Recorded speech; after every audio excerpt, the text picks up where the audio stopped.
इस सेशन में हम बात करने वाले हैं स्टैटिक के बारे में। स्टैटिक मेथड्स कौन से हैं और क्यों प्रयोग किए जाते हैं। स्टैटिक मेथड आपके पास क्लास बेस्ड मेथड रहते हैं, जो क्लास से रिलेटेड मेथड होते हैं, क्लास के अपने मेथड होते हैं, उन्हें स्टैटिक मेथड कहा जाता है।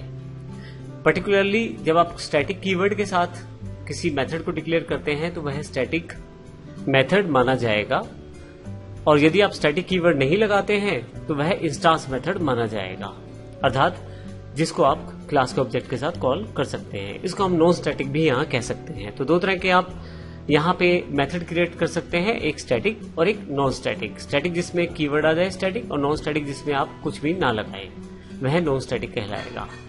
अब स्टैटिक नॉन स्टैटिक में फर्क क्या है।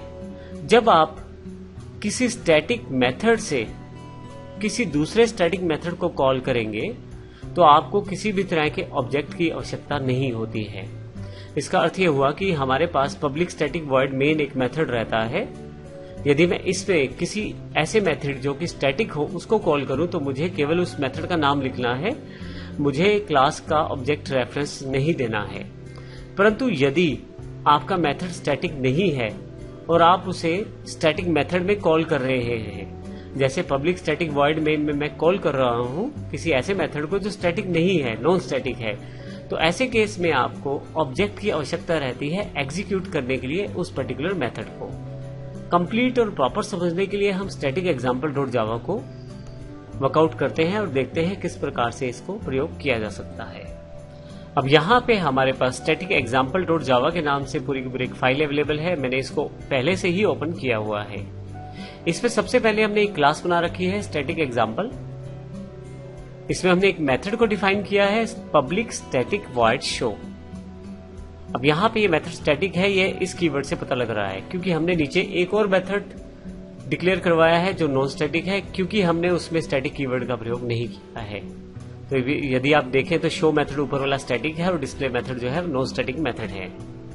इसमें केवल एक ही लाइन को प्रिंट किया गया है, system dot out dot println static method in Java, और नीचे वाले मेथड में एक लाइन है non static method in Java.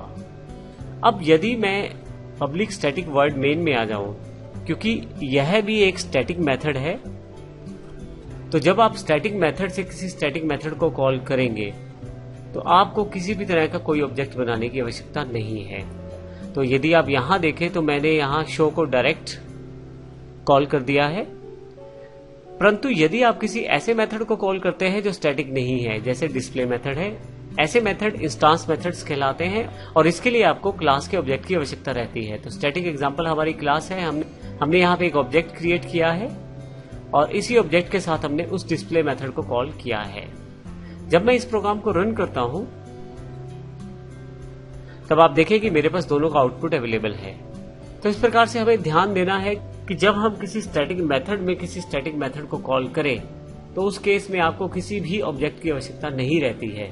Static method class based method रहते हैं, और जब आप किसी नॉन स्टैटिक मेथड को किसी स्टैटिक मेथड में कॉल करें, जैसे डिस्प्ले यहाँ पे एक नॉन स्टैटिक मेथड है और मैं पब्लिक स्टैटिक वॉइड मेन अर्थात स्टैटिक मेथड में उसे कॉल करता हूं, तो ऐसे केस में आपको ऑब्जेक्ट की आवश्यकता रहती है। नेक्स्ट सेशन में हम बात करने वाले हैं रिटर्न डेटा टाइप के बारे में, और हम अगले सेशन में देखेंगे किस प्रकार से इसको प्रयोग कर सकते हैं। धन्यवाद।